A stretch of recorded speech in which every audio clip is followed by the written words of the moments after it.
الحمدللہ والصلاة والسلام علی سیدنا رسول اللہ وعلی آلہ واصحابہ ومن والہ۔ احباب، آج ہم ایک دو موضوعات پڑھنے والے ہیں جو بڑے مختصر ہیں، اور اس میں صرف آپ کو اعراب جو ہے نا سیکھنا ہے، لیکن انشاءاللہ وہ ساتھ ساتھ ہی بھی آتا رہے گا۔ جیسے یہ ہے افعال مقاربہ۔ افعال مقاربہ کیا ہوتے ہیں؟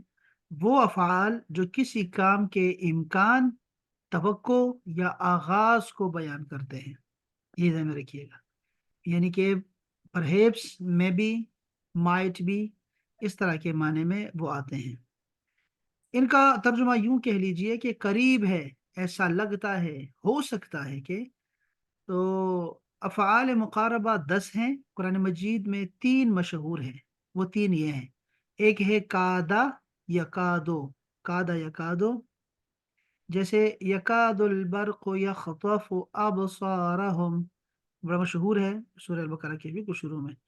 تو اس کا مطلب ہے کادا، قریب ہے۔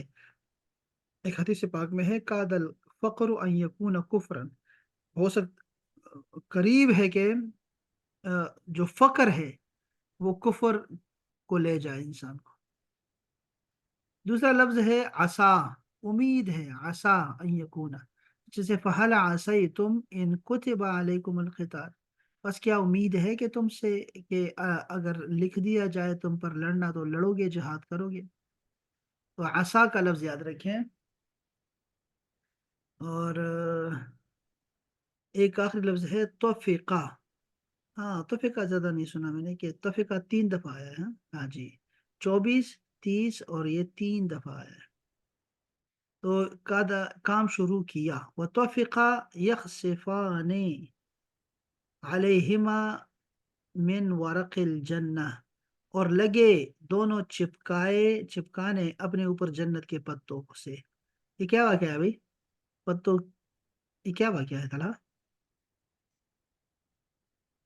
جب وہ حضرت آدم علیہ السلام نے وہ پھل کھا لیا تھا تب ہاں، کھا لیا، اس کے بعد پھر کیا ہوا کہ ان کو ان اللہ کی پاک نے جسم تقویٰ کا واضح ہونا شروع لباس پہنایا تھا، وہ لباس ان کا چھوٹ گیا، ہوا۔ تو ان کی عورت جو ہے وہ کشف ہو گئی، تو اس وجہ سے جو ہے وہ انہوں نے جو ہے وہ جنت کے جو ورقے تھے ان سے خود کو چھپانا چاہا پھر۔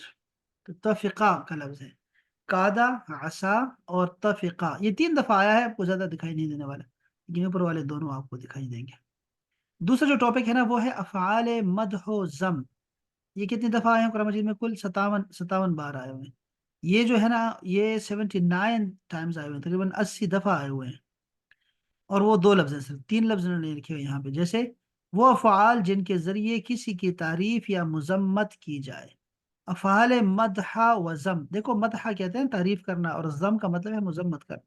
4 ہیں، 2 مدح کے لیے ہیں اور 2 ذم کے لیے ہیں۔ قرآن مجید میں 3 مشہور ہیں، جیسے نعمہ، بہت اچھا ہے، حدیث میں بھی نعمہ بہت آتا ہے، نعم المولا و نعم النصیر، بہترین کارساز ہے اور بہترین مددگار۔ مذمت کے لیے لفظ ہے بئسا، بہت برا، 40 بار آیا ہوا ہے۔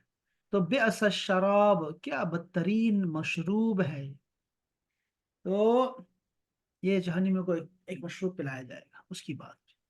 اچھا، ساء کا مطلب ہے 13، 23 بار آیا ہوا ہے، ساء 23 بار آیا ہوا ہے، ساء کا مطلب ہے بہت برا ہے۔ وساءت مرتفقہ، اور کیسی بری آرام گاہ ہے، ساء۔ تو بئسا اور ساء مذمت کے لیے، اور نعمہ یہ ہے مدح کے لیے۔ یہ 2 کو دیکھتے ہیں ذرا کہ آگے یہ لوگ کیا کہتے ہیں افعال مقاربہ کے معنی میں۔ یہ فعال بھی افعال ناقصہ یعنی کانا و اخواتہا کی طرح اس جملہ اسمیہ پر داخل ہوتے ہیں، یعنی ان افعال کا بھی ایک اسم اور ایک خبر ہوتی ہے، یاد رکھیں، ٹھیک ہے، خبر اور اسم اور خبر، لیکن اس کی مبتدا کو یعنی اسم کہتے ہیں، لیکن اس کی خبر ہمیشہ فعل مضارع ہوتی ہے۔ یہ دیکھو نا، اب یہ چیز سیکھنے والی ہے، اس لیے ہم سکھاتے ہیں یہ والا جملہ۔ یعنی افعال کا، ان افعال کا کیا ہوتا ہے کہ اسم ہوتی ہے اور ایک خبر ہوگی، یہ 2 باتیں یاد رکھیں، لیکن اس کی خبر ہمیشہ فعل مضارع ہوتی ہے۔ دیکھیں جیسے کاد الطفل یقوم، حالانکہ یہ لفظ جو ہے وہ ماضی کا ہے، تو بچہ قریب ہے کہ کھڑا ہو جائے۔ اچھا، कारबा औशका खबर के करीब वकू पर दलालत करते हैं, जैसे करीब करीब कुछ होने वाला है। जबकि आसा वकू खबर की उम्मीद पर दलालत करता है, उम्मीद है कि। इस तरह शरआ, तफिका और जअला, अखज़ा वगैरह भी अफ़ाल मुक़ारबा की तरह इस्तेमाल होते हैं और ख़बर के शुरू होने पर दलालत करते हैं कि ख़बर शुरू, यानी कोई काम शुरू हो गया है। शरआ शुरू हो गया, तफिका शुरू हो गया, जअला शुरू हो गया, अखज़ा शुरू हो गया। ये अखज़ा के माने हम अक्सर करते थे शुरू होना, और मैं शुरू किया, मैंने शुरू हो गया, वो अरबिया बैन यदैन में पढ़ते थे हमेशा। तो यहाँ पर है देखिए, अब ये कितने लफ्ज़ हो गए, 7 लफ्ज़ सिखा दी, कादा, करबा और औशका। ये असल में चूँकि लिटरेचर में ये सारे हैं, इस वजह से ये इसलिए देखो बता रहे हैं। आसा ज़ैदुन, देखो हो सकता है कि जो ज़ैद है, अन यख़रुजा, कि वो निकले। हाँ, निकले, कि वो निकले। हाँ, अख़ज़ तिफ़्लु यमशी, बच्चा जो है वो चलने लगा। शुरू होने पर दलालत करते हैं, ठीक है, अखज़ा, जाअला और तफ़िका और शरअ। लेकिन ऊपर वाले जो है ना, वो करीब होने, कोई काम करीब होने वाला है उस पे दलालत करते हैं। लेकिन सिर्फ एक आसा है जिसमें सिर्फ उम्मीद का माना होता है कि हो सकता है कि ऐसा हो। करबा और औशका कुरान में इस्तेमाल नहीं हुए हैं। करोबा, करोबा, करबा। आसा और औशका की खबर पर अन लाना बेहतर है। ये बात हम समझने वाली है कि असा और औशका की खबर पर, असा यानी असा के ऊपर अन आना चाहिए, उसके बाद पे इसकी खबर पर कोई भी खबर आपकी हो तो वो अन आना चाहिए, जैसे असा, असा जैदुन अन यखरुजा, ये आना चाहिए। और कादा और करबा के बाद न लाना बेहतर होता है। कादा के बाद नहीं अन आना चाहिए, करबा भी इसके बाद भी अन नहीं आना चाहिए। जबकि शरआ, तफिका, जाला, खजा वगैरह के बाद अन नहीं आता ही नहीं है। मतलब ये हुआ भाई कि बस आसा और अश औशका के बाद आपको अन मिलने वाला है। कादा और औशका का मुजारे भी इस्तेमाल होता है, जबकि आसा सिर्फ माजी आता है। क्या बात है। आसा यानी कादा या कादो भी है, और औशका यूशिको, लेकिन आसा का सिर्फ माजी ही इस्तेमाल। तो यकादुल बरक़ु यख्तफ़ु अबसारहुम का लफ्ज़ भी यही है। तकादु तमय्यज़ु मिनल ग़ैज़, वो फट पड़े गुस्से से। हाँ जी, लगता ऐसे है कि वो फट पड़े। और फ़ज़बहूहा वमा कादू यफ़अलून, यहाँ देखो कादू, कादा कादू, तो उन्होंने ज़बह किया उसको, उस गाय को, वमा कादू यफ़अलून, और वो नहीं करने वाले थे ये काम, लेकिन कर दिया बस। आसा रब्बुकुम अन यरहमकुम, हो सकता है कि तुम्हारा रब तुम पे रहम करे।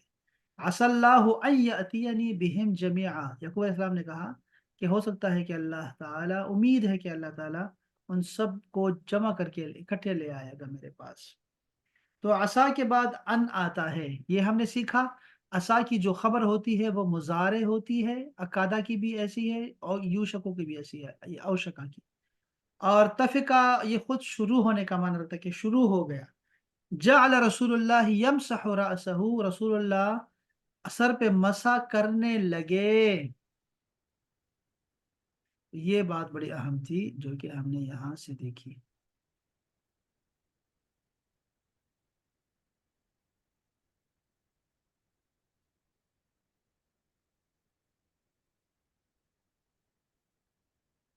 हाँ, यहाँ पर और नहीं है। तो ये था हमारा अफ़ाल मुकारबा और अफ़ाल मदहो ज़म। ये हम दोनों एक दफ़ा दोबारा भी जो है ना इसको हम पढ़ेंगे इंशाल्लाह ताला। ये अगले की किताबों में भी देखना चाहिए, लेकिन हमें ये चीज़ समझ आ गई है। और ये मेरे ख्याल में ये जो पेज था ना हमारा, ये पेज बहुत ही ज़बरदस्त पेज है ये वाला। इसमें सारे उसूल लिखे हुए हैं। तो ये मैं कोशिश करता हूँ को आपको ये आपको भेजूँ, एक दफ़ा इसको देख लें, एक दफ़ा दोबारा ये वाला। ये बहुत प्यारा है, बहुत आसान लिखा हुआ है और बहुत तरीके से लिखा हुआ है। और इसकी जो आयात हैं वो भी हम इसके साथ, और ये भी है, और इसके साथ जो दूसरे हैं ना, ये अफ़ाल मतज़म है और एक और भी है यहाँ, इसके अलावा भी है कुछ, अब वो भी हमने पढ़ना है। ये अफ़ाल ना के साथ तो पढ़ लिया, अफ़ाल मुकारबा, ये हमारा 18वां अफ़ाल मतज़म भी हो गए। अफ़ाल क़ुलूब भी पढ़ेंगे, अफ़ाल क़ुलूब हैं, और बस उसके बाद फिर हमारे जो है ना सर्फ शुरू हो जाएगी। वो जो सर्फ है ना, वो थोड़ी सी मुश्किल है, और वो हम लोगों ने बस वही हमारा फिर आखिरी टॉपिक होगा। और उसके बाद ऐसे कोई चीज़ नहीं होगी जो कि हमें ग्रामर के हवाले से नहीं आती होगी। हम जो है वो फिर हाँ बरह रास्त कुरान मजीद से तर्जुमा करने की अहलियत रखेंगे। और हम कुरान मजीद में ना, एक कुरान मजीद होता है उसको कहते हैं एराबुल कुरान के नाम से, सिर्फ उसमें एराब कुरान लिखे होते हैं। तो एराब का मतलब ये होता है कि कोई भी आयत पढ़ रहे अल्हम्दुलिल्लाह रब्बिल आलमीन, तो वहाँ लिखा होगा बाकायदा से कि अल्हम्दु है क्या। ठीक है, अल्हम्दु है क्या। मैं हम्म एक अभी किताब लेके आया हूँ लाहौर से, अभी अभी उर्दू बाजार गया था मैं लाहौर, तो मैं एक किताब लेके, एक ही मैंने किताब खरीदी, और वो जो थी वो यही है, आखिरी पारा है मेरे ख्याल में एराबुल कुरान का, नया लिखा गया। हम्म तो वो मैं हम उसको देखेंगे, और वहां से आपको बाकायदा तौर पे चीजें पता लगेंगी कि ये क्या हो रहा है। तो हम कुरान मजीद तो हम पढ़ते रहते हैं, अहादीस में जो है ना हम जाके दर्क लगाएंगे और अहादीस को पढ़ने की कोशिश करेंगे इंशाअल्लाह। इंशाल्लाह। ये हमारे अभी जो टाइमिंग है हमारी, अभी आपका क्या टाइम हो रहा है जानी? सर 4 हो रहा 4 घंटे का फर्क है हमारे यहाँ, ठीक हो गया। तो अगर है। तो 4 घंटे का फर्क है तो सूरज कब गुरूब होगा आपका? ये अब रमजान में क्या टाइमिंग होगी? 5:30 हो रहा है अभी तो। 5:30, यानी कि 1 घंटे, 9:30 बजे हमारे। 9:30। जी अच्छा, उसके बाद तरावी जाते हैं पढ़ने के लिए आप? जी तरावी पढ़ने जाते हैं? जी जी। अच्छा, वहां पर है मस्जिद ना। तो हम यूं कर सकते हैं ना कि हम आपके अफ्तार से पहले ना, ये जो हम्म अफ्तार खुद बनाते हैं आप? कुछ स्पेशल नहीं होती, मैं ज़्यादातर जिम में होता हूँ जब इफ्तार करें। अच्छा ये यार, ये भी अजीब शक्ल। अच्छा यार देखो, ये अफ़ाल कुलूब का दिखा रहे हैं कि 864 आए हुए हैं ये कुरान मजीद में, बहुत ज्यादा बड़ी तादाद है, बहुत बड़ी तादाद है। लेकिन ये हम्म है बहुत ज्यादा, बिखरे हुए हैं, बहुत ज्यादा है। तो हम देख लेते हैं, खैर। अच्छा, लेकिन रमजान में क्या टाइमिंग होगी हम जरा देखेंगे। और मैं चाहूंगा आपसे कि हम ना रमजान में ना इसको छोड़ के ना हम कोई किताब पढ़ें। रमजान में हम खुसूसी तौर पे कुछ रखें, जैसे रियाज हम्म सालिहीन है, बड़ी प्यारी हदीस पाक की किताब है, या हसन हुसैन है, और भी बहुत सारी किताबें हैं। हम कोई किताब हम्म देख लेते हैं ना, कोई छोटी सी किताब देख लेते हैं जो हम अपने 20-25 दिनों में ना ख़त्म कर सकें। और टाइमिंग भी ऐसे देख लेंगे कि वो मज़ा आए, पढ़ने का मज़ा आए, और हमारी अरबी भी उससे अच्छी हो, अरबी में पढ़ेंगे इंशाल्लाह। हम्म, क्या क्या कहते हैं? आपने आपने रियाज सालिहीन इंशाल्लाह। पढ़ी? रियाज सालिहीन पढ़ी है आपने? नहीं नहीं चलो। हाँ नहीं, रियाज सालिहीन तो पढ़नी चाहिए आपको ना, रियाज सालिहीन पढ़नी चाहिए। और ये भी हो सकता है कि हम जो है कुछ कुछ खास टॉपिक्स पढ़ें, वो मैं आपको बताता हूँ इंशाल्लाह, कि हम पढ़ेंगे अरबी में, हम अरबी ही सीखेंगे, लेकिन साथ में हमारा इंशाल्लाह। कुछ इल्म का इजाफा भी होगा साथ साथ में इंशाल्लाह, ठीक है। जैसे हम क़यामत के सही। अलामात हैं, अहवाल हैं, वो पढ़ सकते हैं। मैं आपको बताऊंगा इंशाल्लाह कि हम क्या पढ़ेंगे इंशाल्लाह, ठीक है। और तब तक हमारा सही। ये भी खत्म हो चुका होगा इंशाल्लाह ताला, जो हमारा ग्रामर का है ना, ये भी खत्म हो चुका होगा इंशाल्लाह सारा का सारा। ये बड़ा अच्छा दिन होगा हमारा इंशाल्लाह। चले जाने, अपना ख्याल रखिए, इंशाल्लाह मिलते हैं एक छोटे से ब्रेक के बाद। ज़ारा खुदा आप ज़ारा आप दोबारा दोबारा ज्वाइन करो, मैं इसको बंद करने लगा।